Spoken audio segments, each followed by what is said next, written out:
उनके लिए सभी नमन मेरे तरफ से और सभी की तरफ से नमोस्तुते वंदामि। आज की धर्म सभा को प्रारंभ करते हुए मैं आमंत्रित करना चाहूँगा श्रीमती सरोजी जैन, जो कि झांसी से हैं, कि वे मंगलाचरण प्रारंभ करें।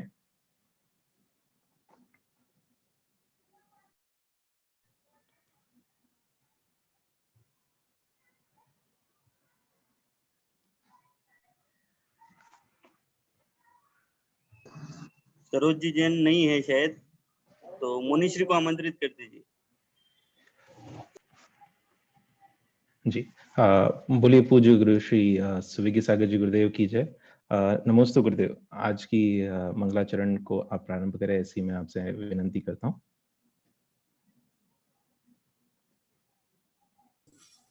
हो गए हाँ चलो।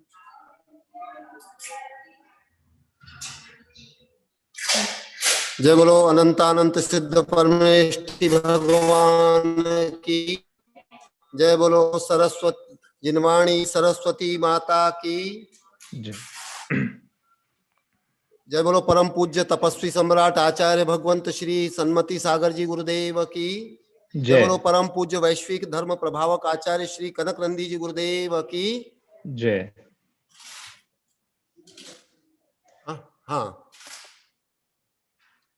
प्रिय धर्मात्मन, चूंकि मेरा स्वास्थ्य ठीक नहीं था, लेकिन फिर भी मधोक शाह का विशेष आग्रह था कि आचार्य सन्मति सागर जी गुरुदेव की जो दीक्षा दिवस था आज है, उसके उपलक्ष्य में मैं कुछ उनके विषय में पंक्तियां बनाई थी, कविता बड़ी बनाई थी, लेकिन मैं शॉर्ट में प्रस्तुत करूंगा। उसके पूर्व ये भी सूचना दे रहा हूं कि आज प्रातः ही इस गलियाकोट पुनर्वास कॉलोनी के गुरु मंदिर में आचार्य भगवंत के सानिध्य में आचार्य सन्मति सागर जी गुरुदेव आदि का वहां पर अभिषेक आदि कार्यक्रम हुआ। उसमें गुरुदेव पधारे थे और आचार्य श्री संघ की ओर से भी मैं आचार्य भगवंत श्री सन्मति सागर जी गुरुदेव की दीक्षा के अवसर पर उनके प्रति विनयाञ्जलि करने के लिए प्रस्तुत हूँ। और उस विनयाञ्जलि में मैंने उनके लिए जो कविता लिखी थी, उसकी 4 लाइनों के माध्यम से उनके लिए मैं विनयाञ्जलि प्रस्तुत करता हूँ। जय बोलो तपस्वी सम्राट आचार्य भगवंत श्री सन्मति सागर जी गुरुदेव की जय। बोलो परम पूज्य वैश्विक धर्म प्रभावक अभिनव श्रुत केवली आचार्य भगवंत श्री कनक नंदी जी गुरुदेव की जय। वंदन गुरु चरणे, वंदन गुरु चरणे, जिनके गुण गण मंगलकारी, सर्व जीव हित में, वंदन गुरु चरणे, वंदन गुरु चरणे। सन्मति सागर भारत गौरव, दृढ़ संकल्पी तप सम्राट, चतुर्विध संघ के पालक दयालु गुरु, वंदन गुरु चरणे, वंदन गुरु चरणे, जिनके गुण गण मंगलकारी, सर्व जीव हित में, वंदन गुरु चरणे, वंदन गुरु रंदे, वंदन गुरु चरणे, वंदन गुरु रंदे। जय बोलो भारत गौरव तपस्वी सम्राट आचार्य भगवंत श्री सन्मति सागर जी गुरुदेव की जय। जय बोलो स्वाध्याय तपस्वी आचार्य भगवंत श्री कनक नंदी जी गुरुदेव की जय। बहुत बहुत धन्यवाद मुनिश्री। बोले तपस्वी सम्राट श्री सन्मति सागर जी गुरुदेव की जय। आप सबको एक प्रमुख आपको कार्यक्रम के बदल एक महत्वपूर्ण सूचना देनी थी, जो इस प्रकार है कि गुरुदेव के विश्व द्रव्य विज्ञान पर चल रहे स्वाध्याय का समय में थोड़ा रूपांतरण हुआ है, जो कि भारतीय समयानुसार दोपहर में 3:30 बजे रहेगा, और जिसका समय सोमवार, मंगलवार, गुरुवार एवं शनिवार को रहेगा। तो आप सभी इस समय का ध्यान रखें, और समय 3:30 से लेकर 4:30 बजे का होगा। 4:40 तक का समय रहेगा, जिसमें गुरुदेव अपना स्वाध्याय हमें प्रेषित करेंगे, एवं 4:40 से 5 बजे के मध्य आपकी जिज्ञासा समाधान का कार्यक्रम रखा जाएगा। तो ये महत्वपूर्ण सूचना आप सभी नोट कर लें। मैं पूज्य वैज्ञानिक धर्माचार्य श्री कनकनी जी गुरुदेव से आग्रह करूंगा कि वे आज की धर्म सभा को संबोधित करें। नमोस्तु गुरुदेव, नमोस्तु गुरुदेव, नमोस्तु गुरुदेव। ओम नमः सिद्धेभ्यः, ओम नमः सिद्धेभ्यः, ओम नमः सिद्धेभ्यः। जिज्ञासु श्रोताओं, जिन सूक्ष्म विषयों को मैं विषय करके मेरे पास जो दीर्घकाल जो साधु, आचार्य या वैज्ञानिक प्रोफेसर पढ़ते हैं, उनको जो मैं पढ़ाता हूं, परंतु आप लोग की जिज्ञासा, प्रसन्नता से प्रेरित होकर के कुछ सूक्ष्म विषय बता रहा हूं। ऐसे मेरा विचार नहीं था कि मैं ऐसे सूक्ष्म विषय आप लोगों को एकदम बता दूं, क्योंकि ये विषय जब साधु संतों को, वैज्ञानिक प्रोफेसर को 8-10 वर्ष पढ़ाता हूं, उसके बाद ये विषय पढ़ाता हूं। परंतु आप लोग को सब प्रबुद्ध हो, जिज्ञासु हो, बार बार पूछते हो, अलग से उत्तर देने से अच्छा जो क्रम प्राप्त विषय सबको बता दो, परंतु अति संक्षेप में। मैं बार बार बता रहा हूं, मैं अति संक्षेप में बताता हूं। इसका कारण भी मैं कई बार बता दिया, अभी भी बताता हूं। एक तो मैं स्वयं को नहीं ठगू कि मैं सब बता दिया। सबसे पहले मिथ्या कथन, प्रपंच से मैं दूर रहूं, जो सत्य है बता दो। दूसरा, आप लोग को भी नहीं सोचो जो मैं कुछ बता रहा हूं वो सत्य होते हुए आगम से बता रहा हूं, तथापि पूरा नहीं है।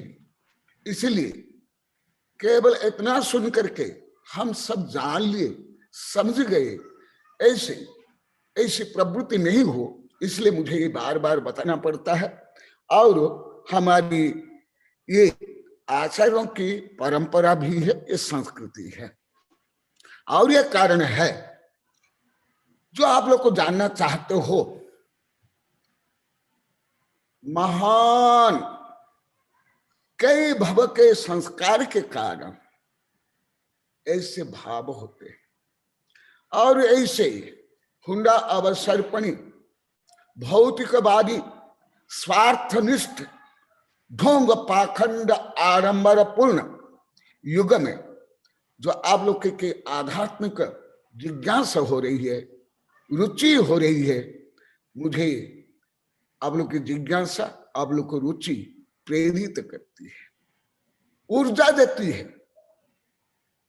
इसलिए मैं कुछ विषय अति संक्षेप से आप लोगों को बता रहा हूं। अभी मुख्य का प्रकरण चला था, उस दिन जो मैं मुख्य के बारे में बताया, आप लोग को से लेकर यहाँ के लोग सब बता रहे, तो हम तो कभी नहीं जानते थे। सही है, इतना सूक्ष्म विषय हर ग्रंथ में सबसे पहले तो नहीं मिलता, और इतना सूक्ष्म विषय को अलौकिक गणित से अधिगम करना और उसको प्रकरण प्राप्त बोलना, ये भी कठिन है, जैसा हमारे आचार्य ने कहा है। तो अभी मुख्य का प्रकरण चल रहा है, और आप लोग को संक्षेप में बताया हूं कि जो मोक्ष है भले कोई अंतर मुहूर्त में भी प्राप्त करे मोक्ष। कितने ध्यान रखो, मेरे शब्द ज्यादा करके अलौकिक गणित के हैं, भाषा के नहीं है, साहित्य के नहीं है, इतिहास खगोल के या कानून राजनीति के नहीं। ज्यादा मेरे शब्द अलौकिक गणित से ही प्रेरित है, ये समझ लो। आप भाषा समझोगे कुछ भी नहीं समझ सकते। मैं भाषा से कम बोलता हूं और ऐसे प्रकरण अलौकिक गणित से ही पढ़ता हूं और पढ़ाता हूं ज्यादा करके। मेरी इसमें ज्यादा रुचि है, स्वाभाविक रुचि है मेरी, परंतु बताता नहीं हूं क्योंकि इतनी योग्यता, इतनी रुचि लगभग कोई करोड़ में एक आदमी होता है। तो इसलिए मैं आज जो पूर्व में मोक्ष का प्रकरण बताया था उसको मैं आगे बढ़ाता हूं कि जो मोक्ष है भले 14वां गुण स्थान के अंतिम में मोक्ष है, परंतु प्रारंभ होता है चतुर्थ गुण स्थान से। क्षायक सम्म दृष्टि होने पर दृष्टि मोक्ष, विजन मोक्ष, लक्ष्य निर्धारण हो जाता है। मेरा लक्ष्य क्या, मुझे क्या प्राप्त करना, ये निश्चित हो जाता है। भले ऐसे क्षायक सम्म दृष्टि जीव भी कोई जरूरी नहीं कि तद्भव मोक्ष जाए, तथापि लक्ष्य निर्धारण हो जाता है। और लक्ष्य के बिना तीव्र से तीव्र गति भी विपरीत दिशा में ले जाती है। इसलिए क्षायक समदृष्टियां अन्य समदृष्टि नहीं, और उसके अनेक भेद प्रभेद जो संक्षेप में आप लोग को बता रहा हूं। ये दृष्टि मोक्ष। उसके बाद आप लोग जो बताया था कषा मोक्ष, भाव मोक्ष, फिर कृष्ण कर्म विप्र मोक्ष मोक्ष। तो ये जो अनंत प्रक्रिया है, कोई सामान्य प्रक्रिया नहीं को उसको आप लौकिक गणित समझ लोगे, ये भी बता देता हूं। ना ऐसे सुपर कंप्यूटर अभी तक का उत्पन्न हुआ है, बनाया गया इस तीव्र प्रक्रिया को, जो अनंत अनंत में ही जिसका प्लस मल्टीप्लाई डिवाइडेंड आदि हो। अनंत का अभी तक नहीं हुआ। मैं कल भी विज्ञान वैज्ञानिक से सुन रहा था।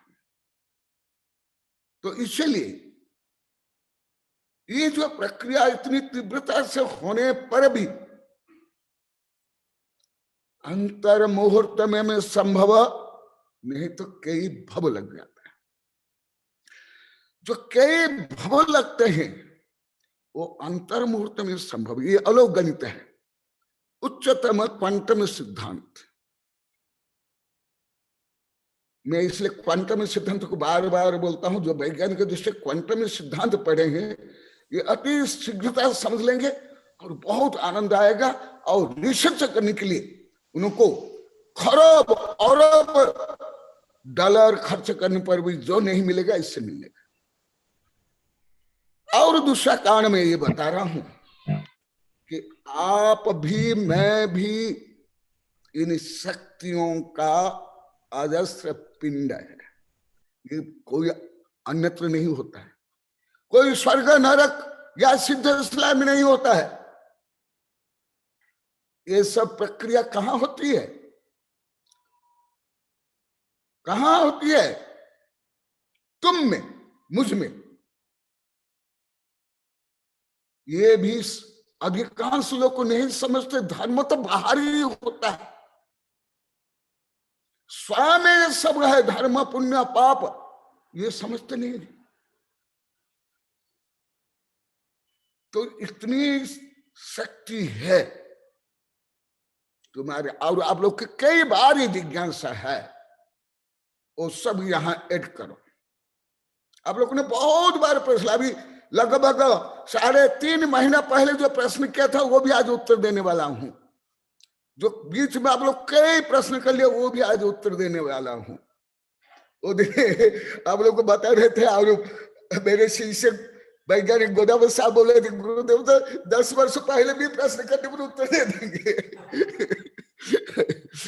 तो अभी सुना, ये सब कहाँ होता है, कैसे होता है? आप यदि वैज्ञानिक उच्चतम जो खरब अरब डॉलर के जो बड़े बड़े प्रोजेक्ट यदि देखे होंगे टीवी में, डिस्कवरी साइंस में, तो आपको ज्ञात तो होगा कैसी तीव्रता से काम होता है।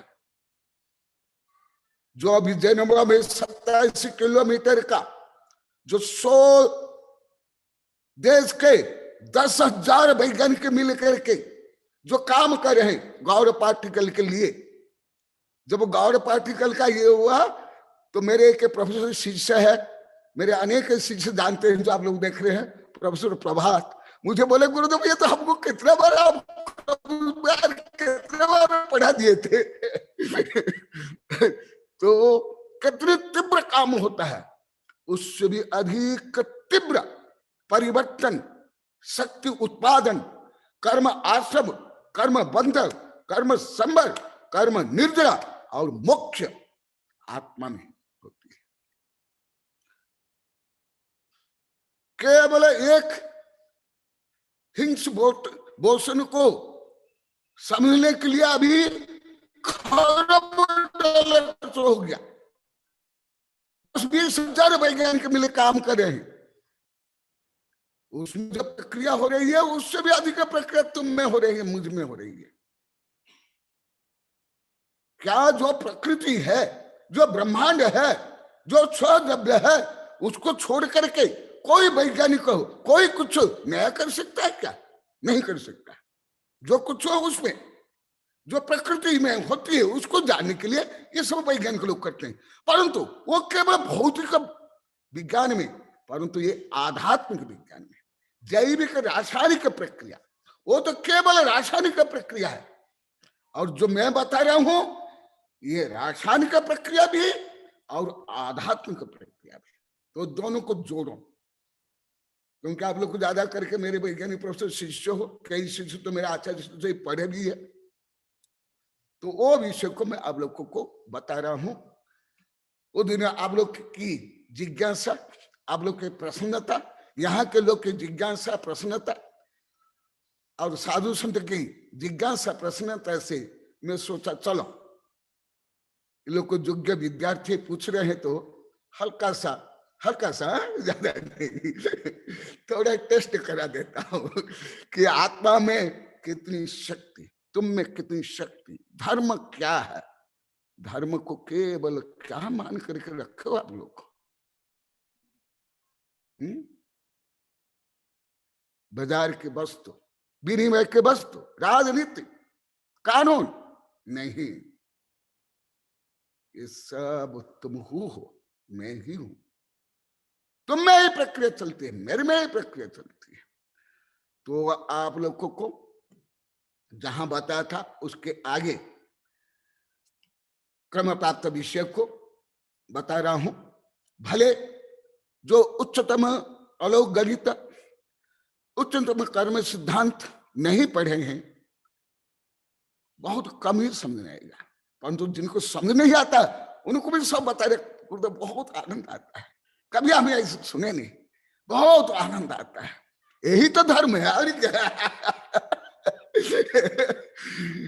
अब लोग कई बार बताया, नहीं समझने पर भी जो जिन वाणी को रुचि से सुनता है और सत्य मानता है वह निकट भव्य है, अन्यथा कोई रुचि से सुन नहीं सकता। हाँ, जैसे स्कूल कॉलेज विश्वविद्यालय में, संसद में या न्यायालय में होता है, ऐसे तो पढ़ सकते हो, लिख सकते हो, बोल सकते हो, वो अलग है, परंतु आध्यात्मिक प्रक्रिया अलग है। भले ये सब से आप शिक्षा ले सकते हो, परंतु वो अति स्थूल है। भले वैज्ञानिक या कानूनी, ये व्यापार, ये राजनीति, जब आध्यात्मिक को समझ लोगे, अलौकिक गणित को समझ लोगे, विश्व व्यवस्था को समझ लोगे, आप लोग को ज्ञात हो जाएगा ये सब जो हो रहा है वैज्ञानिक क्षेत्र से, व्यापार, कानून, राजनीति में, कितना छोटा, कितना खोटा कितना है, कितना त्यजनीय। तुम क्या हो, तुम्हारा स्वरूप, विश्व स्वरूप क्या है?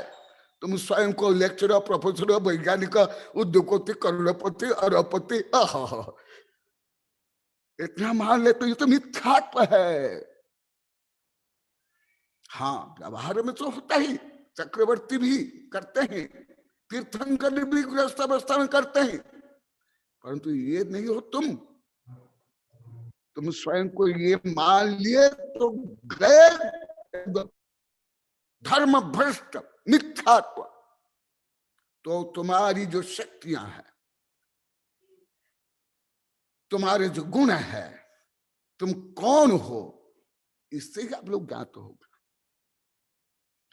केवल तोता के जैसे रट लिए, कुछ गा लिए, कुछ बता दिए, परोपदेश पांडित्य बन गए, शोषण करने के लिए, दूसरों को धोखा देने के लिए, ख्याति पूजा लाभ के लिए, वर्चस्व के लिए, वो तो ये पढ़ाई से, राजनीति से भी गया बीता है सब। तो अभी देखो, तुम्हारा गणित, तुम्हारा व्यापार, तुम्हारी राजनीति, तुम्हारा कानून, तुम्हारा संविधान, जो मैं बता रहा हूं, किसका बता रहा हूं? तुम्हारा, मेरा, पूरे अनंत अनंत जीव के, ये दूसरे के नहीं है। तो अब लोगों को क्षय के संबंध दृष्टि तक बता दिया था। तो क्षय के संबंध दृष्टि होने पर क्या हो जाता है? दर्शन मोक्ष। मुख्य यहां से प्रारंभ, यहां से बिगने। एक बार क्षय के संबंध दृष्टि होने के बाद वह जीव कभी भी मिथ्या दृष्टि नहीं हो सकता, कभी भी आत्मा स्वरूप को, सत्य स्वरूप को विपरीत नहीं मानेगा, नहीं स्वीकार करेगा। भले उसको लेकर के लड़ाई झगड़ा, निंदा, अपमान ये नहीं करेगा। जो पहले आप लोग को बता दिया संबंध दृष्टि उनमें क्या क्या गुण होता है, परंतु ऐसे होगा। तो क्षय के संबंध दृष्टि तक बताया था। उसके आगे फिर मुनि अवस्था, ये कई बार प्रश्न हो गया आप लोग के सुन लो, आप लोग के प्रश्न को उत्तर, भले आप लोग को कितना प्रश्न आप लोग का स्वयं का याद है, आप लोग को याद है, परंतु मुझे तो याद है आप लोगों ने कौन कौन कब क्या प्रश्न किया फिर मुनि अवस्था में अपूर्व करण आदि गुण स्थान में चढ़कर आत्मा सर्व कर्म प्रकृति आदि से भिन्न है, ऐसा निर्बल विवेकमय ज्योति रूप प्रथम शुक्ल ध्यान का अनुभव करता है।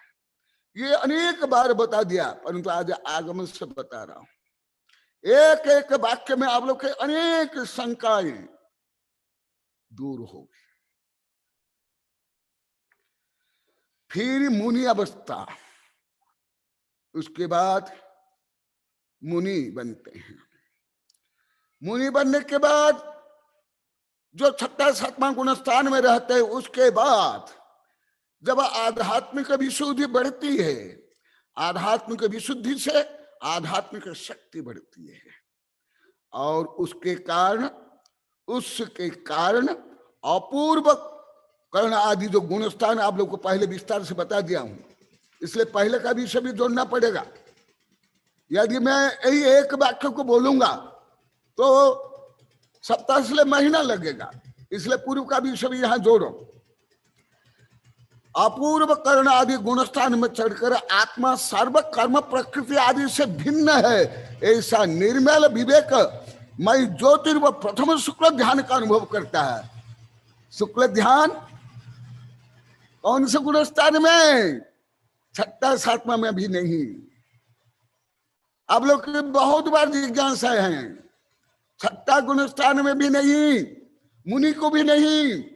साति स और नीरति से दो भेद आप लोग को बताया।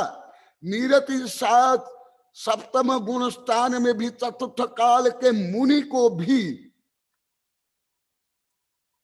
सुन लो, समझ आ रहा है ना?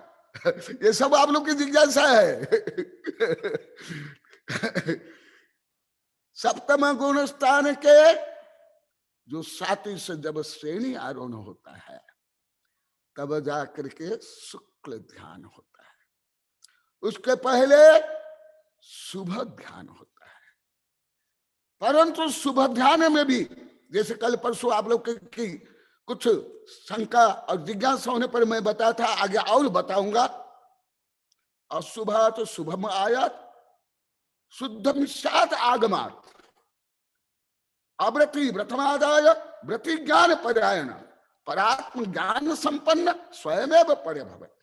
जब तक अशुभ, पाप, अन्याय, अत्याचार, परिग्रह, संक्लेश त्याग नहीं करोगे तब तक शुभ हो जाएगा।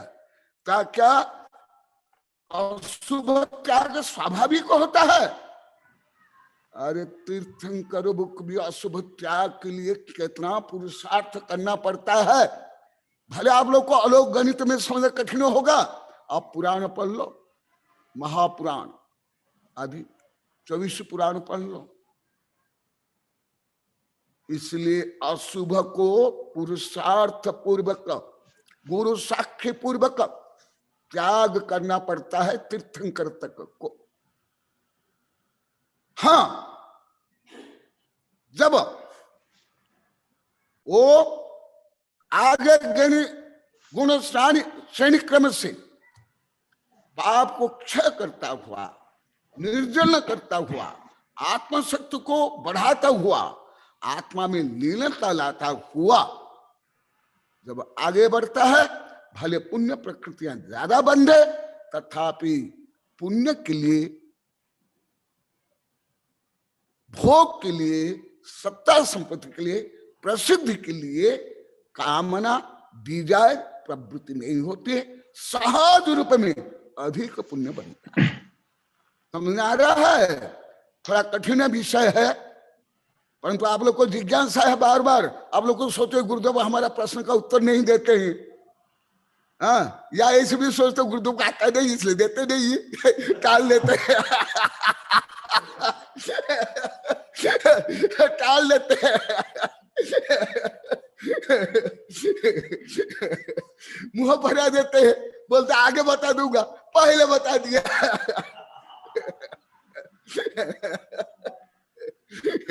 अरे मेरा प्रिय विषय यही है, मैं यही पढ़ता हूँ, यही पढ़ाता हूँ, इसका ही स्टूडेंट हूँ मुख्य रूप में। मैं इसकी ही परीक्षा देता हूँ।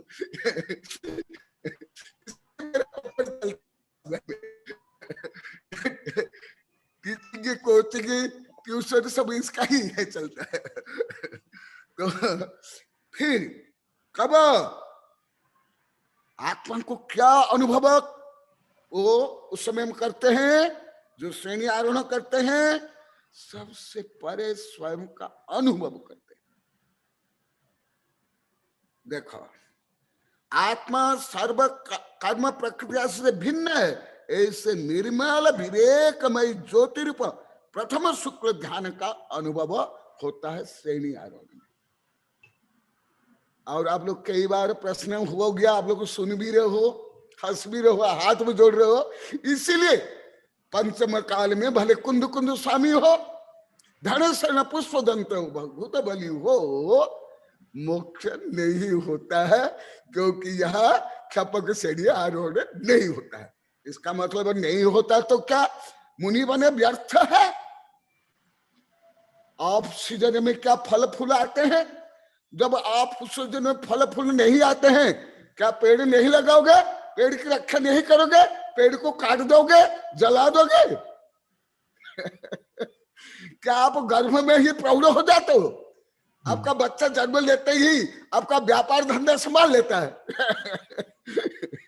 तो वहां जाकर के ये शुक्ल ध्यान होता है, और शुक्ल ध्यान जब होता है तब शुद्धोपयोग प्रारंभ होता है।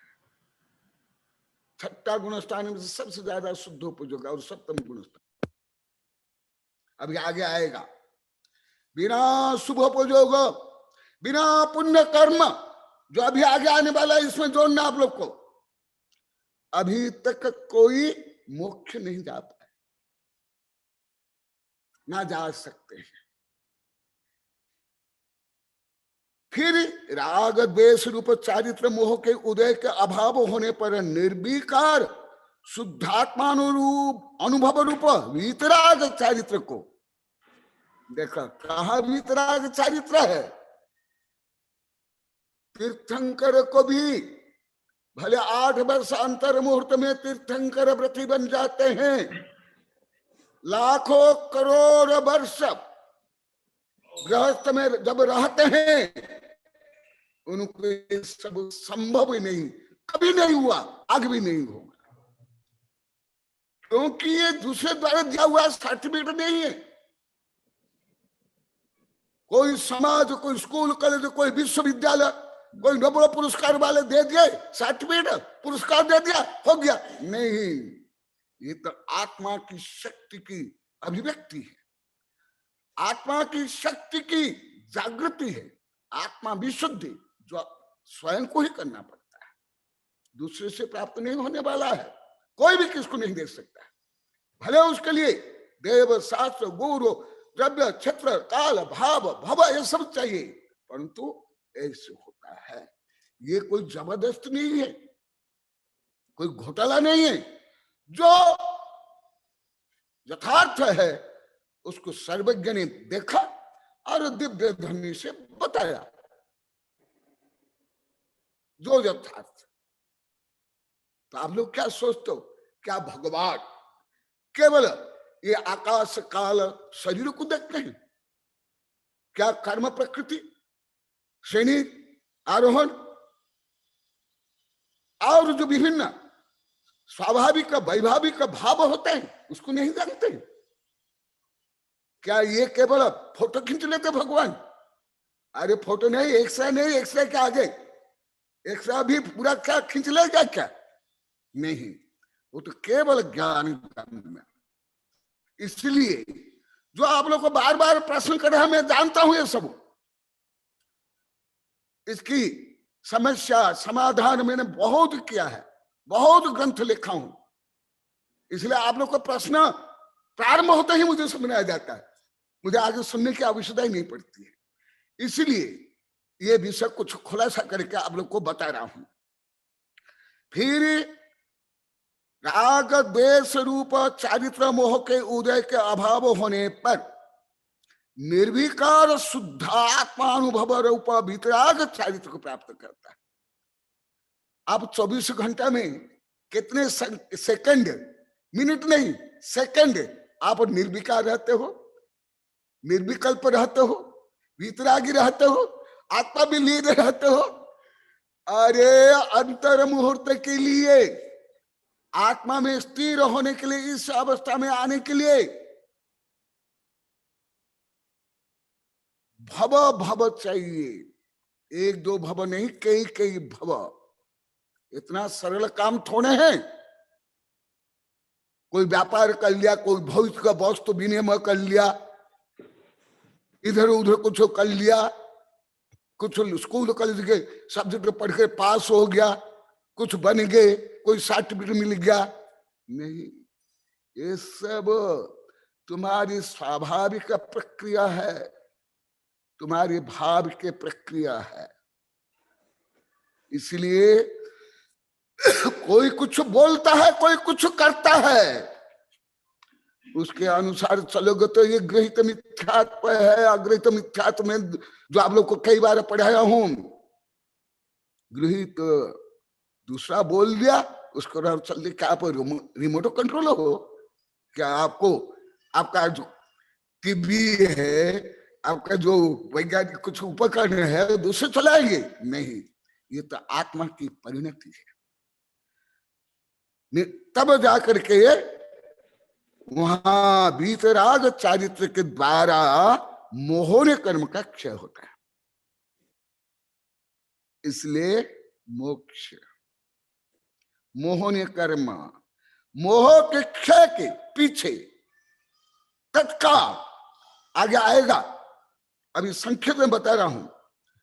पीछे क्षीण कृष्ण नाम का 12वें गुणस्थान में अंतर्मुहूर्त काल ठहर करके दूसरे शुक्ल ध्यान को ध्याता है, और इस ध्यान से ज्ञानावरणीय, दर्शनावरणीय, अंतरा, इन 3 घाती कर्म को नष्ट करके सर्वज्ञ, सर्वदर्शी, वितरागी और आगे अनेक 1008 नहीं, उससे भी जो आप लोग को एक सहस्र नाम सुनते हो, पढ़ते हो, आप मत सोचो केवल भगवान में 1008 गुण है। गलत, अनंत अनंत गुण। 1008 जो भगवान का पहले लिखते हो, ये भी गलत करते हो आप। अनंत गुणों को आप घटा करके 1008 में समेट लेते हो। अरे कई मिथ्या दृष्टि साधु भी 1008 लिखते, कहां से आया 1008? कौन सा आगम में है? कौन सा गणित है? कौन सा अलग गणित है? मुझे बता सकते आप लोग को? गलत है। अरे अनंत चतुष्ट ही प्रारंभ हो जाता है। एक एक ज्ञान के फिर अनंत अविभाज्य प्रतिच्छेद, फिर 1008 कहां से आ गया? हाँ, आप विनय से बोल दिए वो अलग है, भक्ति से बोल लिए, लेख लिए, वो अलग है, परंतु ऐसे नहीं। 1008 होता ही नहीं है। अनंत अनंत अनंत अनंत गुण। इसलिए मैं बार बार बोलता हूं, आप लोग अलोक गणित तो पढ़ना पड़ेगा। यदि यथार्थ को समझना पड़ेगा, आप पढ़ना चाहते हो, जानना चाहते हो, अलोक गणित बिना पढ़े आप संस्कृत हो, प्राकृत के, इंग्लिश के, किसी का विद्वान हो, जैन धर्म को यथार्थ नहीं समझ सकते। तो कितने अनंत चतुष्ट, अनंत चतुष्ट प्राप्त होता है। तो और कुछ जो आप लोग की जिज्ञासा के अनुसार बोलने वाला हूं।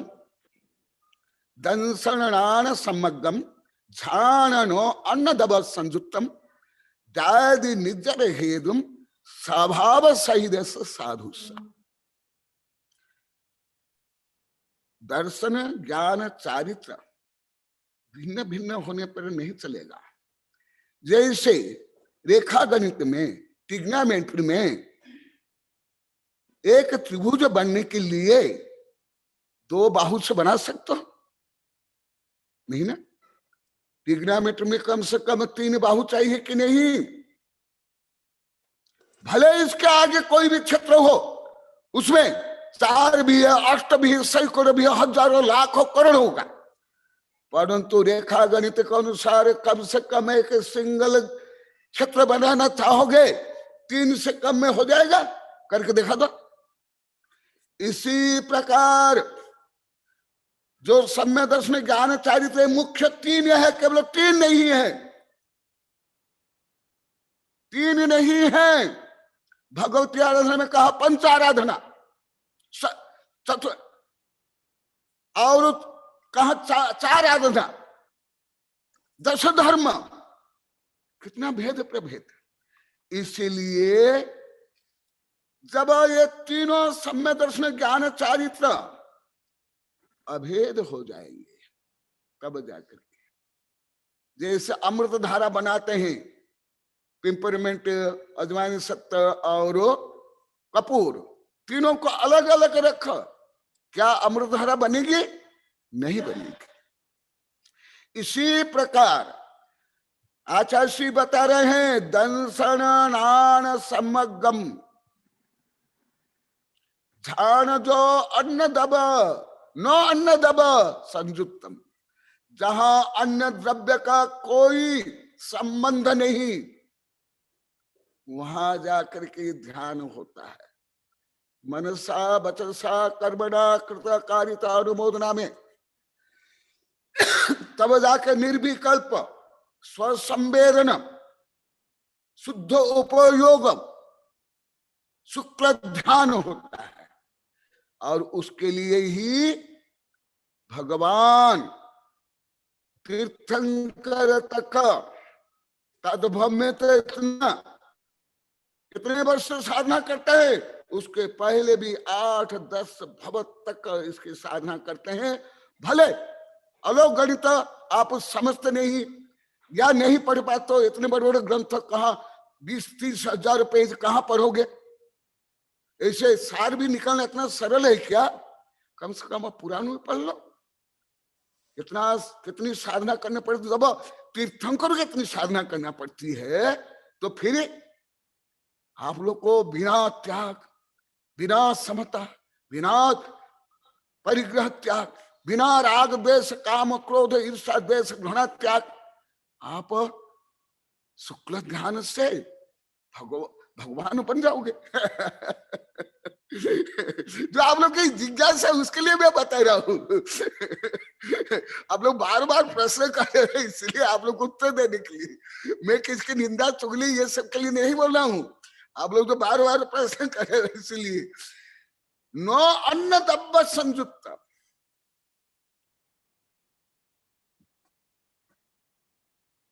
जब द्रव्य अन्य द्रव्य से पूर्णतः वियुक्त हो जाता है, वही समय सार, वही शुद्धात्मा, वही सुंदर लोग है। तो जायदी निजर हेदुम स्वभाव सहित साधु से, किसके स्वभाव से जो सहित होते हैं ऐसे साधु के। इसलिए कोटि जन्म तप तपे ज्ञान जिन आदि जो मैं कई बार वो इस दृष्टि से, परंतु धबला में कहा गया कोई सम्य दृष्टि मुनि बनेगा तद्भव मोक्ष या 32 कांड के बाद वो मोक्ष ही जाएगा। समझ आ रहा है? आप लोग की जिज्ञासा समाधान हो रहा है? ये और जो संवरण युक्त निजर मानोध सब मानी बबगद वेदाउस मुयदि भव तेन मुख। संवर से युक्त होना जरूरी है। जैसे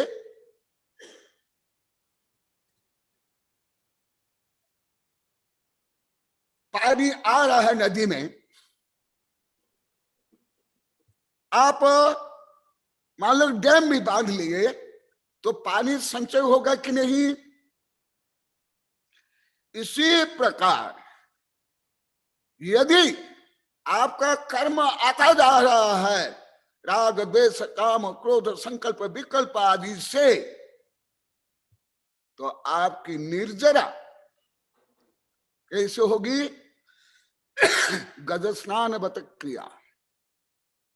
जिसी प्रकार हाथी स्नान करके पुनः धूल मिट्टी डाल करके शरीर को लिप्त कर लेता है, और साइंस के अनुसार अलग कारण है, गर्मी से रक्षा के लिए, और जो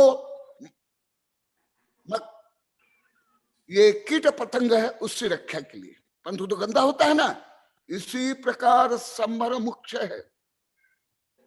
बार बार बता रहा हूं, आप केवल कुछ धर्म कर लिए, मुनि धर्म या चारित्र धर्म कुछ पालन कर लिए, फिर ईर्ष्या द्वेष घृणा से लेकर के बाद विवाद निंदा चुगली करते रहे हो, कौन सा धर्म कर रहे हो? आप तो जैसे स्नान करके कीचड़ गोबर टट्टी शरीर में लगा रहे हो, फिर धर्म का क्या लाभ? संवर का मतलब अभी नहीं समझता अधिकांश। संवर माने जो दुष्प्रवृत्ति है, माने वचन काय की, राग द्वेष की, पहले उसको रोकना जरूरी है। इसलिए मुख्य मार्ग संवर से प्रारंभ है। संवर तो नहीं करते हैं, धर्म के नाम पर अधिक आश्रव बंध करते हैं, अधिक भाव कलुषित करते हैं। परिवार से लेकर समाज को, राष्ट्र को, पृथ्वी को दूषित, प्रदूषित, आतंकवाद, भेदभाव, पक्षपात, शोषण, दगाबाज, मिलावट, फैशन वैशन में लिप्त कर लेते हैं। इसलिए आप लोग को केवल संवर शब्द पढ़ लिए परंतु उसका अर्थ नहीं समझते हो तो लाभ नहीं होगा। इसलिए पहले बार बार जो संवरण युक्त, पहले संवर, तो पहले वर्णन हो गया बहुत बार। और मेरा व्यक्तिगत अनुभव है, मैं लिखा भी बहुत, 1000 पेज 20-30 ग्रंथ लिखा हूं, अभी भी लिख रहा हूं, वो विषय भी मैं संक्षेप में बता रहा हूं। हमारे आचार्य ने कहा भी है, धर्म शब्द मात्रेण प्रायण प्राणीन अधमः अधर्म मेव सेवन्ते विचार जड़चेत। धर्म केवल स्वार्थ के लिए, मैं धर्म करता हूं, मुझे स्त्री मिल जाए, मुझे भोग मिल जाए, मेरे संकट दूर हो जाए, मैं स्वर्ग में देव बन जाऊं, राजा महाराजा बन जाऊं, निदान रूप में भौतिक साधना के लिए धर्म करते, ये संवर नहीं है। पूरी किताब अभी भी बनी है, शायद 332 नंबर है ना, 42 नंबर, घोरात घोर पाप निदान। धर्म करके, धर्म करने के पहले यही प्लानिंग चलती है, कैसे मेरा नाम हो, कैसे धन आए, कैसी प्रसिद्धि हो, कैसे मेरा वर्चस्व चले, दूसरे मेरे अंदर मेरे अनुसार कैसे चले, ये संवर नहीं। ये और बांध रहे हो आप लोग स्वयं को, पहले भाव बंद करो। इसलिए पहले संवर, बार बार आचार्य श्री बता रहे हैं, जो संवरण युक्त निजरमान अध सब कमानी बवगद वेद आउष मोयद भवतेन सम्मुख। फिर जब खाती कर्म नष्ट होता है, और आगे आएगा, मैं अभी बताऊंगा, क्योंकि आप लोग को बार बार प्रश्न हो रहा है, इसलिए मैं बता रहा हूं। कल परसों भी आप लोगों ने प्रश्न किया था, पाप और पुण्य को लेकर के, पुण्य त्याग है, पाप त्याग कैसे किया? पाप त्याग नहीं तो मुख्य पाप कौन सा? कोई गरीब हो गया, ये पाप आप लोग को मान कर बैठे उसको। कोई सामान्य लोग गरीब है उसको पापी मानते हो, और कोई अन्य अत्याचार शोषण दगाबाज करके धन कमा लिया उसको आप लोग को पुण्यशाली मानते हो। ये महाभ्रम है मेरा अनुभव से, ग्रंथ से नहीं, मैं दूसरे से नहीं पढ़ा हूं। कई विषय में आप लोगों से, सबसे, प्रकृति से, पशु पक्षी कीट पतंग धूलि मिट्टी सबसे पढ़ता हूं, कई ग्रंथ लिखा हूं। सर्वोदय शिक्षा मन, जो मेरी शिक्षा अभी भी सुने, आचार्य से वैज्ञानिक शिक्षा, वो भी जानते हैं, उनके पास साहित्य है। मैं बहुत कुछ अनुभव के पाठशाला में सीखता हूं, और हमारा आचार्य ने कहा भी है, अनुभव से सीखना पड़ता है मुख्य। जब तक अनुभव से नहीं सीखते हो, तुम्हारा ज्ञान भाव सुत ज्ञान नहीं होगा, वो द्रव्य सुत ज्ञान होगा, और द्रव्य सुत ज्ञान अंगधारी भी अभव्य हो सकता है, मिथ्या दृष्टि हो सकता है। परंतु घाती कर्म तो सब पाप ही पाप है, तो पाप करोगे, पाप उपादेय। संपूर्ण घाती कर्म पाप ही है, केवल असाता वेदनी पाप नहीं। असाता वेदनी सहित जीव मोक्ष जा सकता है। चक्रवर्ती को भी रोग हो गया, सनत कुमार चक्रवर्ती को। 13वां गुण स्थान में तीर्थंकर भी पाप प्रकृति का उदय रहता है, सत्ता। जो आप लोगों ने सब पुण्य पाप की परिभाषा बना के रखे हो, ये जैसे ईस्ट इंडिया कंपनी ने या तानाशाहियों ने जैसे कानून बना के रखा था, ऐसे धर्म में भी मनमानी सब व्यवस्था कानून बना के रखे। इसलिए मैं ये सब छोड़ दिया। ये तो आप लोग को अनुरोध कार्य में प्रवचन कर रहा हूं। मैं प्रवचन करना, विधान, पंच कल्याण, सब धार्मिक क्रिया कांड सब छोड़ दिया हूं। सुन लो, अभी यहां जो सुन रहे इसमें साक्षी है, बहुत महिलाएं भी है, मेरे शिष्य भी है, वैज्ञानिक शिष्य भी। क्योंकि मैं देखा ये तो धर्म के नाम पर और ज्यादा अधर्म करे, और ज्यादा। अन्य क्षेत्र कृतम पाप धर्म क्षेत्र विनश्यति, धर्म क्षेत्र कृतम पाप वज्रलेप भविष्यति। एक छोटा सा विधान करते हैं, पॉम्पलेट देते हैं, विज्ञापन देते हैं, विश्व शांति महायज्ञ। अरे तुम तो पहले स्वयं को शांति बनाओ। स्वदोष शांता भीतात्म शांति, शांति विधाता शरणम गतानम। छोटे छोटे विधान में, छोटे छोटे कार्यक्रम में भी जहां एक दो लोग मिल गए, बस लड़ाई झगड़ा निंदा चुगली, ना आत्मा की चर्चा, ना विशुद्धि, ना समता, ना समन्वय, ना प्रेम। क्या है? देखो कर्म सिद्धांत को आप लोग को कैसे समझते, क्या समझते हो? कहाँ कर्म है? पुण्य पाप बंध मोक्ष कहाँ है? सुन लो, आगम से, ये तो मैं सामान्य भाषा में बोल रहा हूं, इसके बड़े बड़े गणित है। एक एक गणित को करने के लिए मुझे कई कई दिन लगता है। एक एक गणित को पढ़ाने के लिए हमारे साधु को कई कई दिन लगता है। 3-3, 4-4, 5-5 ब्लॉक बोर्ड में पढ़ा था। ये जो मैं बोल रहा हूं भाषा में बोल रहा हूं, ये सब गणित में ये कैसे प्रक्रिया चलती है। तो देखा, वही विषय को आप लोग को संक्षेप में आप लोग को रुचि और जिज्ञासा कारण ऐसे अमृत बता रहा हूं। अमृत जिसको प्राप्त करके आप अजर अमर बन जाओगे, मोक्ष प्राप्त करोगे। इसलिए कहां क्या होता है उसको बता रहा हूं। फिर भाव मोक्ष जब होता है घाती कर्म नष्ट। जब तक घाती कर्म है, जो आप लोग की जिज्ञासा पुण्य पाप को लेकर के, क्या समदृष्टि बन जाएगा? सबसे महापाप है मोहनीय कर्म, दर्शन मोहनीय, फिर चारित्र मोहनीय। आप लोग तो पुण्य पाप माने केवल money money money, brighter than sunshine, sweeter than honey. God is gold and God is gold. वाह, आप लोग के पुण्य पाप की मीमांसा, धारणा सब धनाश्रित, धर्माश्रित नहीं, भौतिक आश्रित, देखावा, आडंबर, ढोंग, पाखंड, वर्चस्व। आध्यात्मिक विशुद्धि, आध्यात्मिक उन्नति नहीं। सुन लो, क्या पुण्य पाप आप लोग को जान के भाई, तो फिर पाप तो घाती कर्म, समस्त पाप, समस्त पाप। यदि पाप का उदय, तो तुम तो समदृष्टि नहीं बन सकते हो।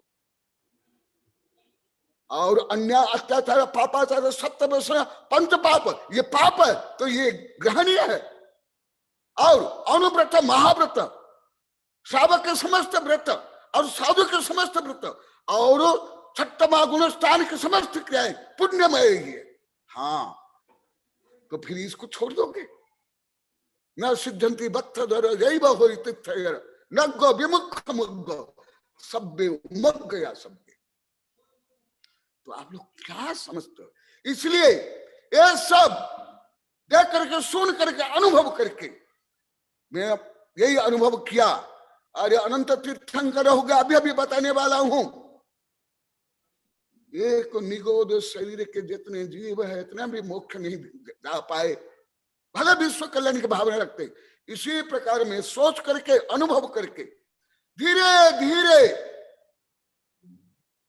ऐसे क्षुल्लक अवस्था से ही, ब्रह्मचारी अवस्था से ही, अभी यहां से मेरे कई वैज्ञानिक शिष्य, प्रोफेसर शिष्य भी सुन रहे हैं, वो लोग भी जानते हैं, मैं सब छोड़ दिया।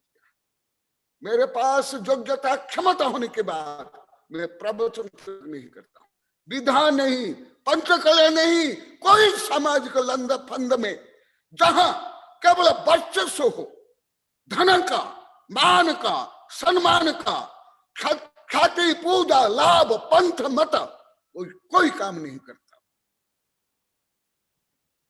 क्यों?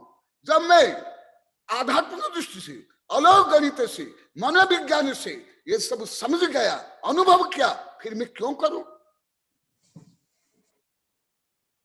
फिर मैं संसार में स्वयं को क्यों रुलाऊं? स्वयं को मैं तनाव में क्यों डालूं? मैं दूसरों का गला क्यों दबाऊं? दूसरों का पैर क्यों पड़ूं? वो समझ आ रहा है आप लोग को? धर्म, मोक्ष क्या, पुण्य और पाप क्या?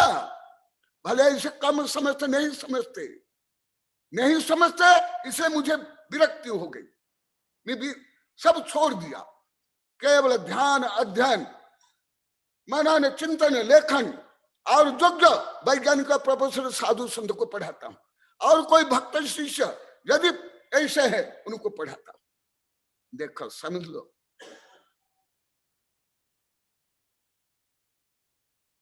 पुण्य को ना सही ना पाप को सही। हाँ, देखो आप लोग की मैं कई बार बोला, मैं इसलिए उत्तर नहीं देता हूं क्योंकि एक एक प्रश्न का उत्तर मैं एक ग्रंथ में लिखा हूं। आपके एक एक प्रश्न का उत्तर दूंगा तो महीने से लेकर वर्ष तक दूंगा। तो ये है पुण्य, पाप, धर्म, अधर्म, संबर, आश्रव, बंध, संबर, निर्जरा। इसलिए अभी तो मैं आज जितना बताना चाह रहा था उसका शायद 1/10 भी नहीं बोला पाया। 1/10 भी अभी नहीं बोल पाया हूं। आज ही जितना मैं बताने वाला था। क्यों? एकदम बिना विश्लेषण, बिना अनुभव, बिना प्रयोग, बिना उदाहरण प्राक नहीं समझते। कर्णानुयोग रूप में, सैद्धांतिक रूप में समझाने पर मेरा जो दीर्घ अनुभव है, लाखों विद्यार्थी से लेकर के वैज्ञानिक, प्रोफेसर, आचार्य को जो पढ़ा रहा हूं, मेरा अनुभव धीरे धीरे धीरे पक्का हो गया। और ये अनुभव ने ही मुझे विरक्त कर लिया, सबसे निर्द्वंद, कोई कुछ भी नहीं, मैं ही मैं, मेरा शत्रु, मेरा मित्र, मेरा उद्धारक, जो कुछ मैं हूं, मुझे छोड़कर कुछ नहीं। ये तो द्रव्य कर्म, ना भाव कर्म, ना नो कर्म, ना सही, ना पुण्य, ना पाप। तो ये है पुण्य पाप या संबर, निर्जरा, मोक्ष। तो मैं आज बहुत ही कम बोल पाया। आप लोग कई जिज्ञासा का उत्तर देना था, कितने जाते हैं मोक्ष? आदि आदि जो आप लोग को 3-4 महीना पहले पूछे थे, मैं बोला आगे बोलूंगा। आज ही वही विषय आज ही था, बोलने वाला था, कितना मोक्ष जाते हैं, ये संसार क्यों, ये विश्व क्यों खाली नहीं हो जाता है, आदि आदि कई विषय आज मुझे बोलना था, वो आगे बताऊंगा। परंतु कम से कम ऐसी जो आप लोग को जिज्ञासा कार्य हो, जिसके कारण मैं ऐसे विषय को आप लोग को बता रहा हूं, ये भी बहुत बड़ी उपलब्धि है। हमारे आचार्य ने कहा, इस पंचम काल में जिनेंद्र वचन को जो श्रद्धा से, रुचि से सुनता है, वो साक्षात तीर्थंकर, जीवंत तीर्थंकर की पूजा के बराबर। और ऐसी जो जिनवाणी है, और ऐसी जिनवाणी का जो उपदेश करते हैं, आप लोग पढ़ लो, मेरी कई किताब है, पद्मनंदी पंचविंशति आदि में कहा, वो साक्षात तीर्थंकर की पूजा, आराधना करने का पुण्य प्राप्त करते हैं। जय महावीर भगवान की। बोले आचार्य श्री कनकनंद जी गुरुदेव की जय। गुरुदेव, आपने बहुत ही सही विषय कहा। अभी एक ज्वलंत उदाहरण सभी के समक्ष आया कि धर्म के मार्ग पे भी लोग राग द्वेष कर रहे हैं। दो पक्षों के बीच में इसी विषय को लेकर झगड़ा हो गया, ऐसी एक न्यूज आई है। जैसा कि अभी हम देख रहे हैं। अनुराग, तुम इतनी कम उम्र में अनुभव कर रहे हो, तुमका आशीर्वाद धन्यवाद। गुरुदेव, आपकी आशीर्वाद से और आपकी संगति का ही असर है जिसकी वजह से इतनी समझ थोड़ी हो पाई है। हाँ हाँ, गुरुदेव, यहाँ बोलो। पे आज की जिज्ञासा प्रश्न के लिए 4 लोगों ने हाथ उठाया। मैं आमंत्रित करना चाहूंगा आचार्य श्री विद्यानंद जी गुरुदेव को आमंत्रित करना चाहूंगा। नमस्ते। हाँ स्वामी जी नमस्ते। हाँ, प्रति नमस्तु। आज तो विषय आपको अच्छा समझ आ गया होगा, ये तो आप लोगों को बहुत पढ़ाया हुआ।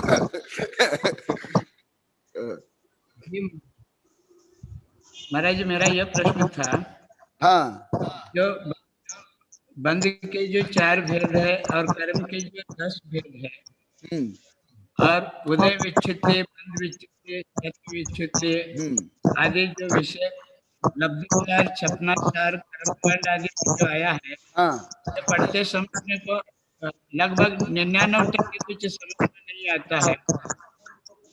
तो यह सारे कर्म विषय को पढ़ते समय समझ में नहीं आता है, तो ये कर्मों का मोक्ष कैसे होगा और कब? कर्म संबंधी पढ़ते समय सुनते समय भी समझ में नहीं आता है, कर्मों का नाश कैसे करेंगे? और शुक्ल चाद्य पूर्व विद ऐसा कहा गया, जो पूर्व विद है उनको शुक्ल ध्यान होता है, तो पूर्व वेद का ज्ञान जिनके पास शुक्ल ध्यान कैसे मानते हैं?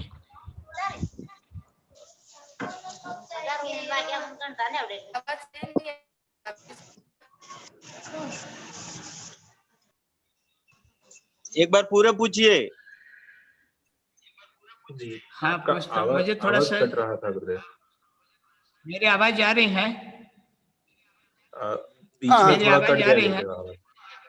हाँ, अभी मेरी आवाज आ रही है क्या? हाँ हाँ, मेरी आवाज आ रही है ना?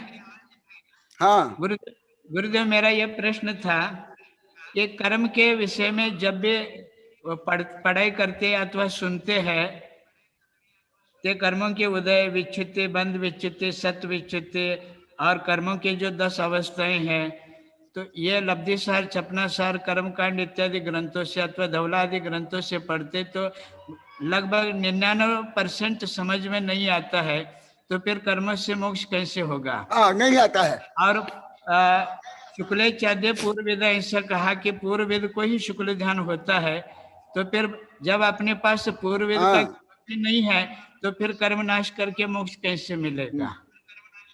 ये मेरे ये विषय बहुत आप लोग को पढ़ाया हो, मतलब आप खुद ही बोल दिए, जो कर्णाटक का विषय, जो अलौकिक गणित जो आचार्य गुरु नहीं जानते हैं और अनुभव स्तर पर नहीं पहुंचे, वो नहीं पढ़ा सकते।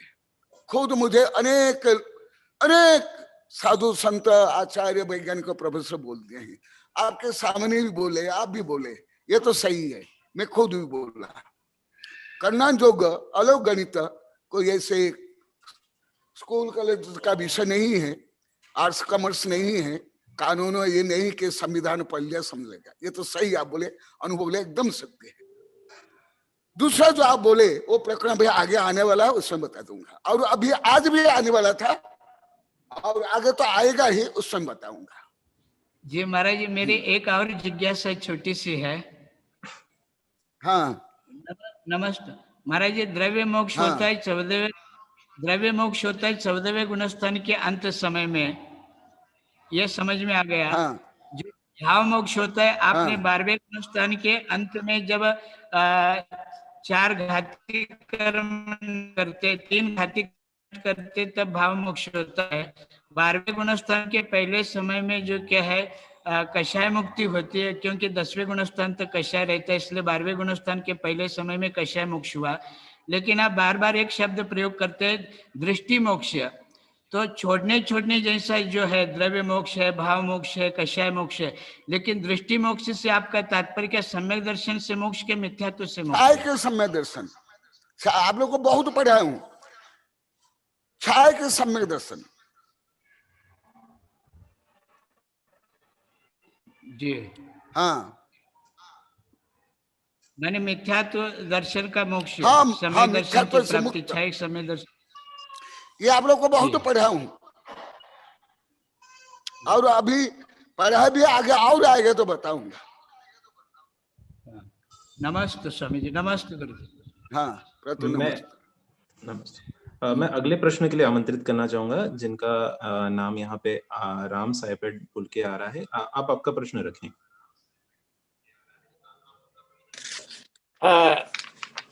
महाराज जी नमस्ते नमस्ते नमस्ते। मेरा प्रश्न ये है महाराज जी, एक जिनेन्द्र वर्णी ग्रंथ है और मैंने उसका अध्ययन किया है। वहां से मैंने पढ़ा था वहां पर कि मति ज्ञानावरण कर्म के विशेष कर्म, जिसका नाम स्वानुभूति वर्ण कर्म में आत्म अनुभव के उत्तर में पढ़ा था। मेरा प्रश्न ये है महाराज जी, क्या ये सही है? इस पर प्रकाश डालने की कृपा करें। हाँ, जिनेन्द्र वर्णी के साहित्य भी मैं पढ़ा हूं, और उन्हीं के ही परिवार के हैं, रिलेशन के प्रोफेसर प्रभात है, बीना है, और जिनेन्द्र वर्णी से मेरी चर्चा भी हुई है, बहुत सुलझ हुई है। पंथ निरपेक्ष उदार भावी वो आगम को अनुसारी लेते हैं, वो जो लिखे सही है। मैं भी कई बार बता दिया हूं, यही वेबिनार में सैकड़ों बार बता दिया हूं, वो जो बोले एकदम सही है। क्यों? श्रद्धा सम्यक दर्शन। तत्व में प्रमुख तत्व कौन है? जीव तत्व। उसमें भी प्रमुख तत्व कौन है? पंच परमेष्टि। उसमें भी प्रमुख कौन है? मैं। और उसमें भी प्रमुख तत्व आप। तो स्वयं का दर्शन नहीं होगा, श्रद्धा नहीं होगा, रुचि नहीं होगी, विश्वास नहीं होगा, तब चलोगी। तो सही है, जिनेन्द्र वर्णी बहुत अच्छे थे, बहुत अच्छे थे। पंथ मत ये भेदभाव सब करे वो लिखते थे, मैं जानता हूँ, भेंट भी हुई है। और जानते हैं मेरे कई शिष्य यहाँ जो बैठे हैं, प्रोफेसर प्रभात है और बीना, उनके ही रिलेशन के। ठीक है नमस्ते। हाँ बोला जी। मैं अगले प्रश्न के लिए श्रीमान श्यामलाल जी गोदावत को आमंत्रित करता हूँ कि अपनी जिज्ञासा प्रकट करें। नमस्ते। हाँ श्यामलाल जी, भगवान, वो जो आप लोग के बार बार जिज्ञासा, इसलिए मुझे आज इतना बोलना पड़ा है। बहुत अच्छी मजा आ गया गुरुदेव। मेरे दो प्रश्न, मजा आ गया। दोनों प्रश्न छोटे छोटे दो प्रश्न हैं गुरुदेव। एक तो जो अभी आपने दृष्टि मोक्ष के बारे में बताया, जैसे अभी विद्यानंद जी महाराज साहब से भी अपना भी बात चली थी कि दृष्टि मोक्ष, विजन मोक्ष जैसा आप फरमा रहे हैं, तो इसमें एक क्षयिक सम्यक दर्शन मतलब जब होता है तब दृष्टि मोक्ष होता है, क्षयिक सम्यक दर्शन। तो मेरी जिज्ञासा गुरुदेव यह है कि, और ये बहुत सी बार आया भी है कि क्षयिक सम्यक दृष्टि जैसा आपने अभी फरमाया गुरुदेव कि उसकी विपरीत आत्मस्वरूप नहीं होता, उसका विपरीत आत्मा के प्रति श्रद्धा नहीं होती है क्षयिक सम्यक दृष्टि की। तो मेरा गुरुदेव ऐसा निवेदन है और जानना चाह रहा हूं मैं कि जैसे युधिष्ठिर थे वो क्षयिक सम्यक दृष्टि थे, उसी भव से मोक्ष गए थे, वो शत्रुंजय से मोक्ष गए, 3 पांडव वहां से मर गए। रामचंद्र जी है वो मांगी तुंगी से मोक्ष गए, रामचंद्र जी भी, ये सब क्षयिक सम्यक दृष्टि थे गुरुदेव। तो फिर क्षयिक सम्यक दृष्टि होने के बावजूद भी युधिष्ठिर ने द्रुत क्रीड़ा कैसे करी गुरुदेव, और कैसे हिंसा करी उसने, कैसे ऐसे चारित्र मोहनी के तीव्र उदय से। चारित्र मोहनी का उदय, इसका चारित्र मोहनी, इसका इसी तरह से रामचंद्र जी है, उन्होंने लक्ष्मण, हाँ ये सब चारित्र मोहनी, क्योंकि वो तो कोई अरिहंत सिद्ध तो थे नहीं। अरिहंत सिद्ध। और अभी जो बताया, जो अभी बताया, पहले भी बताया, तो परम वितराग चारित्र या अभेद रत्न तो थे नहीं, यहाँ तक कि वो साधु भी नहीं थे उस समय में। बिल्कुल बिल्कुल। तो इसका मतलब अनंतानुबंध के बाद अन्य जो कषाय नो कषाय है कि नहीं, उनका उदय है। क्या क्या उनका आप लोग कई बार बताया, अभी भी मैं बोलता न सिद्धंति वत्थधर जैव होई तीर्थयर नग्ग विमुख मुग्ग शेष मुग गया सब्बे। गुरुदेव बिल्कुल सही। क्यों? नब्बे तीर्थंकर तीन ज्ञान के धारी, दो कल्याण से युक्त होने पर भी क्या जब तक ये सब त्याग नहीं करेंगे क्या श्रेणी आरोहण कर लेंगे या 7वां 8वां गुणस्थान में 6ठा 7वां गुणस्थान में जा पाएंगे? नहीं। इसीलिए मोह खोह विहीन जीवस्य अनन्य परिणाम। बिल्कुल मोह और क्षोभ, क्षोभ जो उत्पन्न होता है, मोह और क्षोभ, दर्शन मोहनी, राग, द्वेष, काम, क्रोध जो आदि, उन्हीं के केवल ये इसका यथायोग्य उपशम क्षम क्षय होता है, परंतु अप्रत्यक्षान प्रत्यक्षान संजलन और नौ नौ कैसा है ये है ना। तो उसके कारण बिल्कुल गुरुदेव, उसके कारण ये सब विभाव भाव होते हैं। जैसे आगे भी बताऊंगा, पहले भी बताया, आप लोगों को पढ़ाया भी हूँ आप लोग को उदयपुर में कई जगह में। केवल अभी उदाहरण देता हूं, अशुद्ध स्वर्ण पाषाण है और 16 बार उसको चाप देने के बाद वो शुद्ध होता है। तो पहला चाप और ताप में माने पहला बानी में क्या सुवर्ण शुद्ध हो गया? नहीं शुद्ध नहीं हुआ, परंतु कुछ अंश भी शुद्ध हुआ ना, ऐसे ही हो। ठीक बात। तो जो अन्य कर्म है वो कर्म भी प्रभावित करते ना। कत्थ भी जीव बलियाई कत्थ भी कम्म बलियाई जीवस्य कर्मस्य पुब्ब बेराई बेराई। जीव और कर्म में पैरत तो चल रहा है अनादिकाल से। एक दूसरे को नौकर बनाना, गुलाम बनाना, दास बनाना, परास्त करने में लगे हुए हैं और अनादिकाल से जीव ही परास्त है, कर्म ही विजयी है। बिल्कुल सही बात। तो मेरा गुरुदेव बिल्कुल सही बताया। मेरा इसका दर्शन होने के बाद भी आप लोग कई बार बता, अभी आगे बताऊंगा, सम्यक दर्शन होने के बाद भी क्या तद्भव में सब मुख्य चल जाते हैं? कई भव लगते हैं। बहुत बहुत अच्छी बात, सुंदर बात। इसलिए जैसे एक अति स्थूल उदाहरण है, अति उदाहरण, आप दूर से सूर्य चंद्र को देख रहे हो, क्या सूर्य चंद्र पहुंच गए? नहीं पहुंच गए ना, देख रहे हैं ना केवल।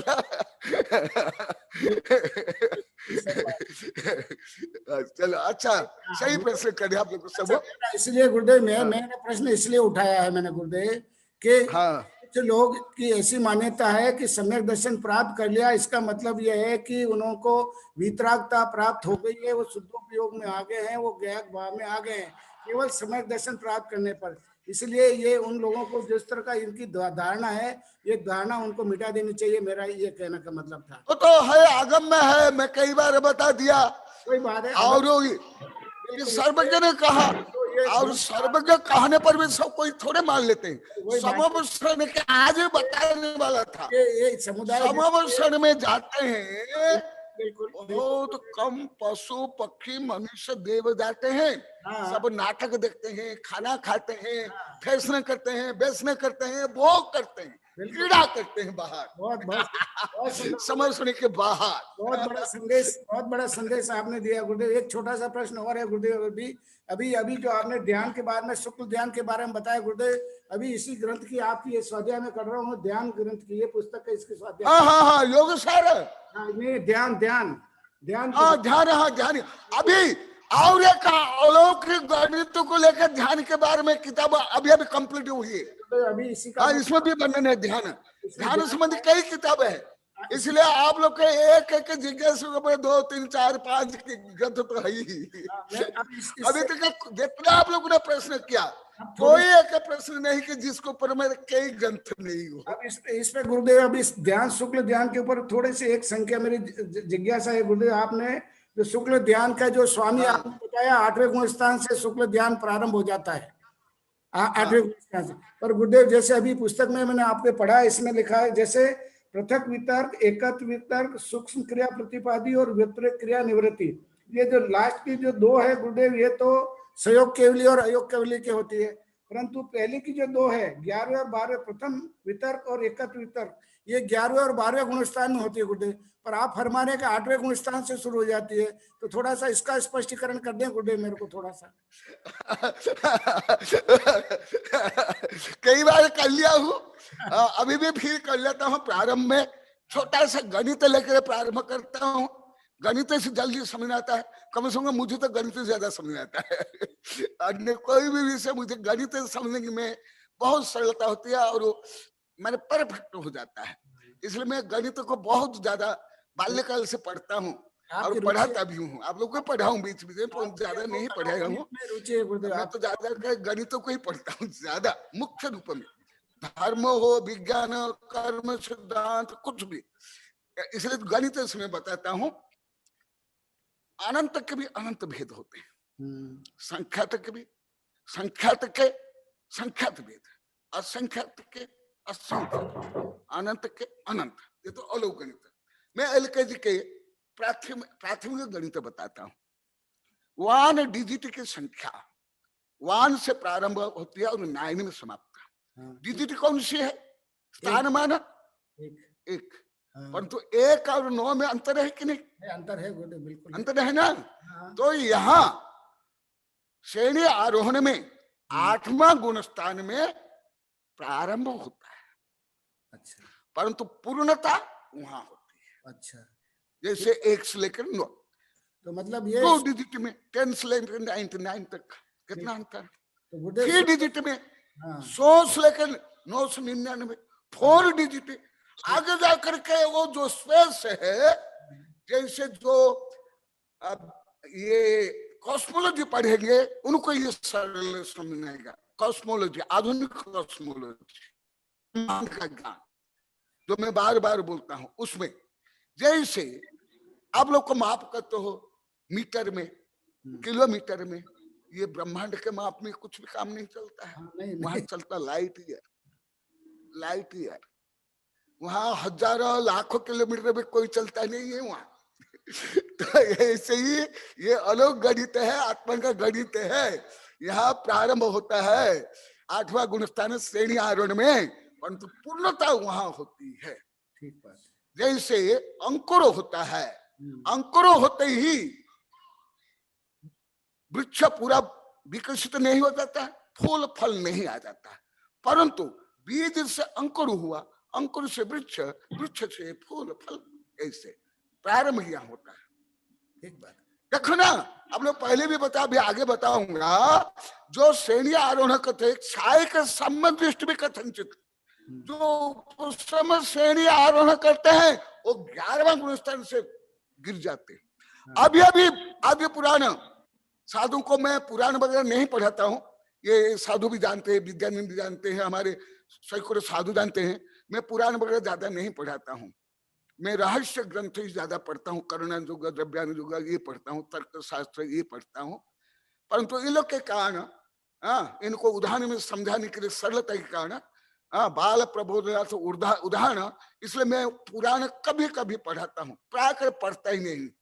अभी अभी आगे पुराण चल रहा है। अभी इन साधुओं को भी कोई पुराण संबंधी सब ज्ञान नहीं है।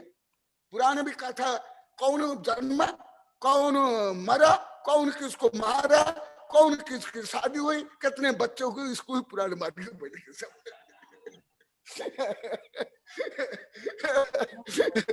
अरे तो पुराण में भी जो रहस्य नहीं समझते। नमस्ते भगवान, नमस्ते नमस्ते।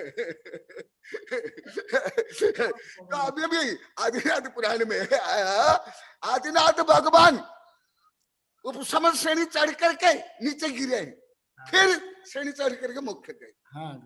तो फिर 8वां गुणस्थान यदि परम शुक्ल ध्यान हो जाता, परम चारित्र हो जाता, फिर 11वां गुणस्थान से नीचे कैसे गिरे?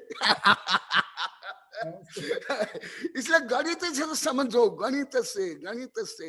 इसलिए धबला में वीरसेन स्वामी ने कहा जो सिद्धांत गणित से सिद्ध नहीं होता है वो सिद्धांत नहीं है। बिल्कुल, वो हाइपोथेसिस, नीति, नियम, कानून, व्यवहार हो सकता है, सिद्धांत नहीं हो सकता है। वही बात। इसलिए कोई भी विषय से जब तक आप गणित से नहीं समझोगे, आप कोई सही ज्ञान आपका नहीं हो, बिल्कुल, बहुत सुंदर, किसी को भी हो। बहुत सुंदर गुरुदेव। नमोस्तु भगवान, नमोस्तु। आनंद आ गया गुरुदेव, मजा आ गया, आनंद आ गया। आनंद के लिए तो ज्ञान है, ज्ञानामृतम बोधनम। आनंद के लिए आप लोग को पढ़ाया हूँ, कई वैज्ञानिक प्रोफेसर को पढ़ा हूँ, दिगंबर सितंबर और साधु संत को उदयपुर में पढ़ा हूँ, सेक्टर नंबर 4 में ही पढ़ा था ना। बिल्कुल पढ़ाया था 3 शब्द को लेकर, शुद्ध बुद्ध आनंद। शुद्ध बुद्ध आनंद, ये शुद्ध होने से काम नहीं चलेगा। ये आनंद यात्रा है गुरुदेव, आनंद यात्रा है। धर्म आकाश काल शुद्ध है, यही आनंद यात्रा है गुरुदेव, चाहिए।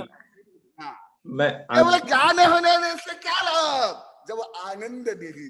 आप लोग प्रभु संसार में पढ़ा हूँ, स्वामी कार्तिकेय उपेक्षा में पढ़ा, आप भी पढ़े, डॉक्टर नारायण कैसे पढ़े, कई वैज्ञानिक प्रोफेसर पढ़े हैं, याद है आप लोग को, साधु को पढ़ा हुआ, आप लोग को पढ़ा हूँ। तो आनंद के लिए है, तो यदि आनंद नहीं आ रहा है अब कोई धर्म नहीं करो। बिल्कुल, आनंद से धर्म प्रारंभ, शांति से, आध्यात्मिक शांति, आध्यात्मिक तृप्ति, आनंद। जब तक आपके अंदर शांति, सामान्य चतुर्थ गुण स्थान में सम्मदृष्टि भी नहीं बन सकता है। उपशम, आज 4 गुण है ना, तो शांति, आनंद आना ही चाहिए। अभी मैं जो बोला था, अनुराग को बोला ना, गुरुदेव धर्म को लेकर लड़ाई झगड़ा संकलेश करते, ये कौन सा धर्म है? कौन सा धर्म है? इससे तो अच्छा भोग भूमि में धर्म नहीं करते हैं, परंतु सप्तम नरक नहीं जाते, नरक नहीं जानते। इसलिए धर्म को सही समझो। नमस्ते भगवान, नमस्ते गुरुदेव। आज के अंतिम प्रश्न को लेकर डॉक्टर प्रोफेसर BL सेठी जयपुर जी, इनको मैं आमंत्रित करता हूं कि वो अपना प्रश्न रखें। नहीं, प्रोफेसर देव कुमार जी जी, ठीक है जी। देव कुमार जी, आपका स्वागत है, आप अपना प्रश्न रखें। नमोस्त नमोस्त भगवान, नमोस्त नमोस्त, आपका श्रीपादार विंद में नमोस्त नमोस्त। आशीर्वाद आशीर्वाद। मेरा एक ही छोटा सा प्रश्न ये रहा कि चरम देहधारी जो जन्म लेते हैं, उनका खादी कर्म का स्थिति अधिकतम कितना हो सकता है? ये छोटा सा एक 1.5 महीने से लेकर 2 वर्ष चाहिए।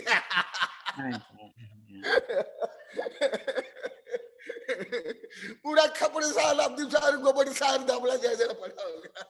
जी। जो सपना विधि में देख रहा था, मैंने कहा कि आपसे, क्योंकि वो सूक्ष्म कृष्टि वाला अश्वकरण वाला इस वजह से प्रिय विषय यही है, यही पढ़ता हूँ, पढ़ाता हूँ। जी। नमोस्तु भगवान, नमोस्तु। ये आज का अंतिम प्रश्न था। यदि थोड़ा समय बचा है, यदि कोई प्रश्न पूछना चाहे, 5 मिनट का समय बचा हुआ है, यदि आप कोई जब तक प्रश्न करते मैं उत्तर दे देता। जी। देव कुमार जी का उत्तर दे दूंगा केवल उदाहरण रूप में। कृष्ण में कर्षण करना, छिलना, भेद करना, खंडन करना आदि आदि। तो पहले बाधक दृष्टि, फिर सूक्ष्म दृष्टि होती है। जैसे अति स्थूल उदाहरण बच्चों का, जैसे कल परसों आप लोग को उदाहरण दिया था, ये प्रोफेसर प्रभात मुझे बोलते थे, गुरुदेव आपका उदाहरण बहुत अच्छा है। तो जैसे एक पत्थर है, मान लो कि 100वां चोट में 2 टुकड़ा हुआ, तो प्रथमा चोट से ही अनुसार उसमें जो बंडेज जो होता है, एटम मॉलिक्यूल एटम, वो लूज होता है। फिर मान लो 2 टुकड़ा होता है, फिर उसको टुकड़ा करते, फिर उसको टुकड़ा, ऐसे होता जाता है। क्योंकि आप लोग को अनेक बार बता दिया, कर्म की जो शक्ति है उसका बंधन है डायमंड से भी ज्यादा कठोर है। स्टील नहीं, लोहा नहीं, प्लास्टिक नहीं, सोना नहीं, चांदी नहीं। इसलिए उसको एक साथ क्षय नहीं कर सकते कोई। उपशम, शोषम, क्षय, फिर उसकी ये सब कृष्टियां होती है। अधकरण, अपूर्व करण, अनिवृत्ति करण, बहुत बड़े बड़े गणित है एकदम। आप लोग को मैं जो बोलता हूँ आप लोग को विश्वास होता है, सब गणित में लिखा है। सामान्य सोचते गणित केवल व्यापार में चलता है या विज्ञान में चलता है, गणित धर्म में कहाँ गणित है। हाँ बोलो, कृष्ण माने क्या करना, क्षीण करना, कम करते जाना।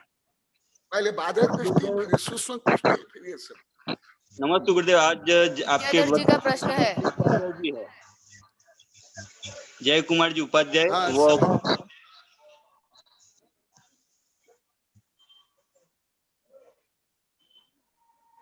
हाँ, अगला प्रश्न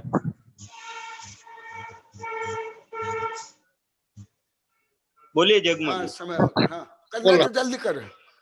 महाराज श्री, मैं थोड़ा सा हाँ तीर्थंकर के विषय में प्रश्न कर रहा हूँ। नमोस्तु करते हुए। अब जय कुमार उपाध्याय बहुत दिन को दिखाई दिए उदयपुर के बाद। जी महाराज श्री, प्रश्न है मेरा, तीर्थंकर के गुणों में जो 46 गुण बताते हैं उनमें जन्मातिशय को क्यों जोड़ा है? जो जन्म कल्याण के प्रसंग में होने वाले गुणों को केवल ज्ञान के संबंध में क्यों जोड़ा है, ये प्रश्न है। हाँ, अच्छा प्रश्न है। मैं पहले भी कई प्रकरण में ये वेबिनार में संख्या में बताया हूँ। जी महाराज जी। जो कल्याण को होते हैं जी, सामान्य केवली के भी नहीं होते हैं जी, गणधरक भी नहीं होते हैं जी।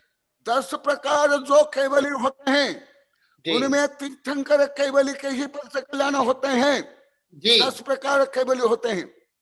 नहीं, 7 प्रकार तो हमने केवली, सामान्य केवली, उपसर्ग बीज केवली, अंतर्गत केवली, आदि आदि आदि, गणधर केवली, कई केवली। जो पंच कल्याण होते हैं जी, जो तीर्थंकर प्रकृति से युक्त होते हैं जी, उनके ही पंच कल्याण होते हैं, अन्य के नहीं होते हैं। जी, जी, और जी। जो तीर्थंकर प्रकृति बांधते हैं वो निश्चय से मुख्यगामी है। जी, जी, समझ आया ना? जी, जी, ये मूल कारण। जी, जी, कल्याण का माने जो तीर्थंकर है। शायद आपके पास मेरी ये सब किताब हो गया, आप उदयपुर से ले गए थे, जो पीएचडी आपने किया, तो मेरी किताब लेकर के आप हाँ, आपका थीसिस मेरे पास भेज देना। हाँ महाराज जी। हाँ अच्छा, हाँ बता दो संक्षेप में। तीर्थंकर प्रकृति बंध सबको नहीं होता है जी। जो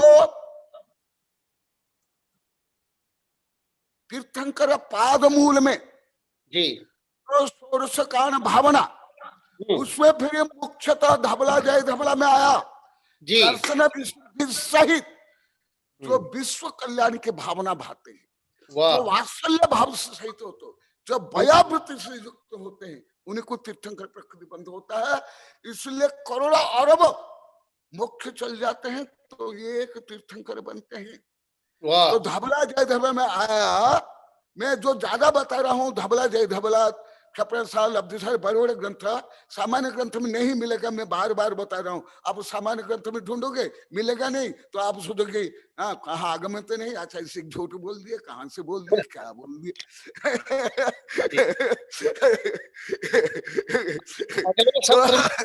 तो क्या होता है, जो तीर्थंकर नाम कर्म वो विशेष पुण्य प्रकृति है जो 3 लोक के उद्धार करने की भावना भाते हैं।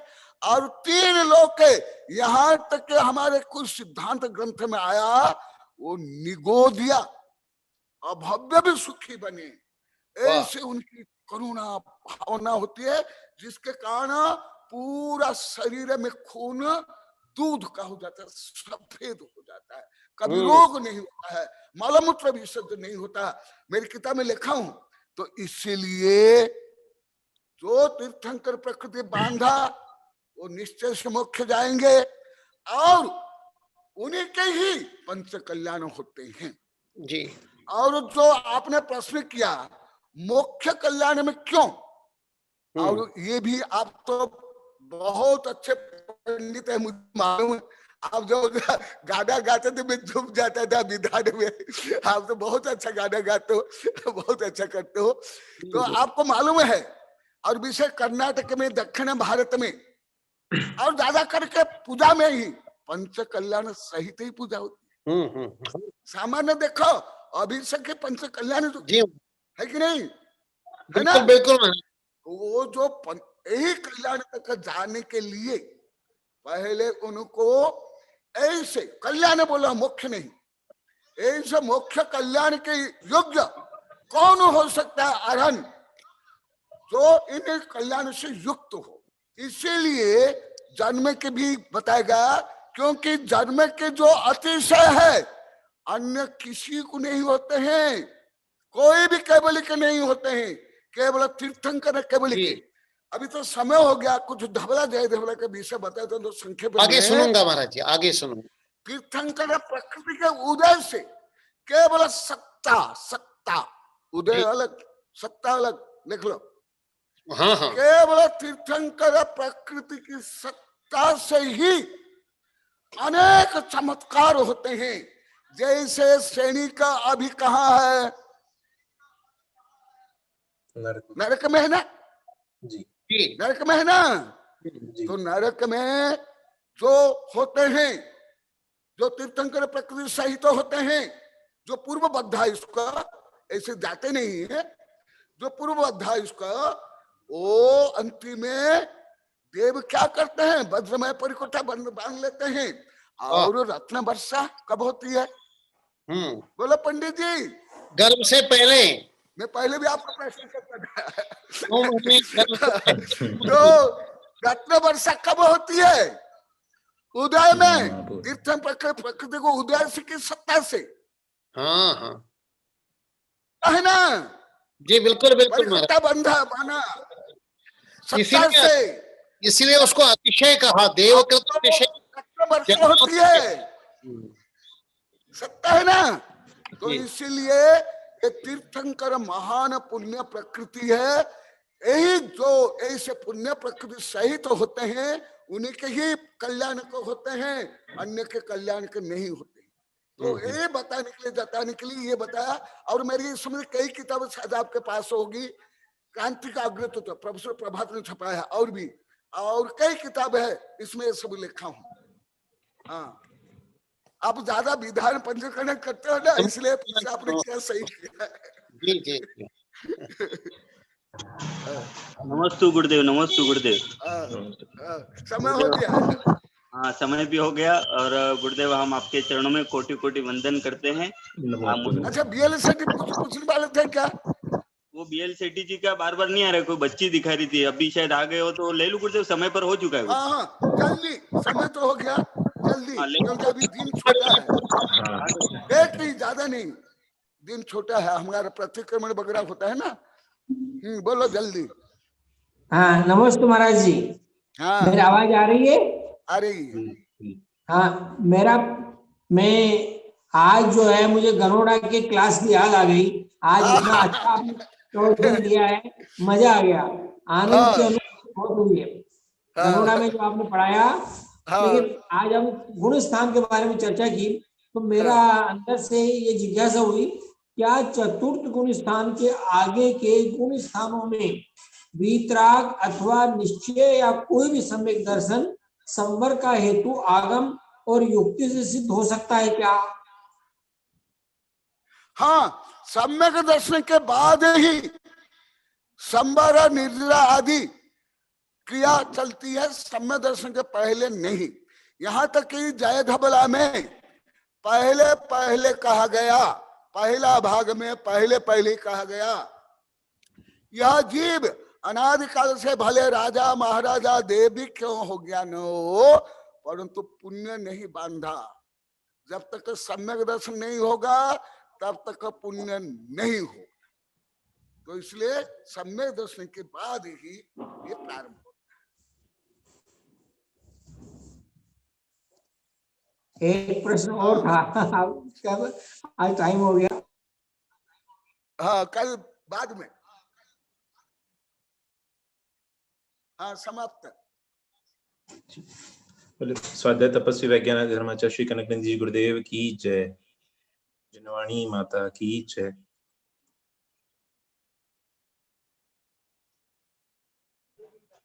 हाँ, नमस्ते गुरुदेव, नमस्ते गुरुदेव, नमस्ते गुरुदेव। और आज के संचालन के लिए अनुराग भैया का बहुत बहुत आभार, बहुत बहुत आभार। साथ ही राहुल भैया और पारस जी लोहाड़े का भी बहुत बहुत आभार। और हम जल्दी ये मंगल कामना करते हैं कि अगले शनिवार से हमारे इस पूरे वेबिनार के जो मुख्य मार्गदर्शक रहे राजमल जी, वो संचालन के लिए उपस्थित हो जाएंगे, ऐसी हम मंगल कामना करते हैं गुरुदेव के आशीर्वाद से। नमस्ते गुरुदेव, नमस्ते गुरुदेव। नमस्ते। राहुल भैया, आप समाप्त कर सकते हो।